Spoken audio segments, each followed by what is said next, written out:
আমার প্রাণের ভাইয়েরা, নবীজি বলেন, যে ব্যক্তি ফজর এবং মাগরিবের নামাজের পরে কথাবার্তা না বলিয়া, যে ব্যক্তি ফজর এবং মাগরিবের নামাজের পরে দুনিয়ার কোনো কথাবার্তা না বলিয়া এই দোয়াটা 7 বার করিবে, সে যদি ওই রাত্রে বা দিনে মারা যায়, আল্লাহ তাকে দোজখ হইতে নাজাত দিয়ে দিবে।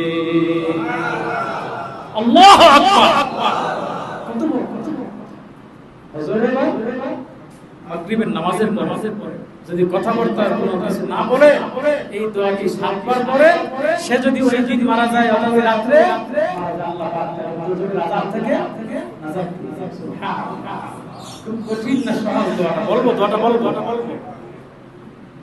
আল্লাহুম্মা আজিরনি মিনান নার, আল্লাহুম্মা আজিরনি মিনান নার। সকলে বলুন, আল্লাহুম্মা আজিরনি মিনান নার, আল্লাহুম্মা আজিরনি মিনান নার।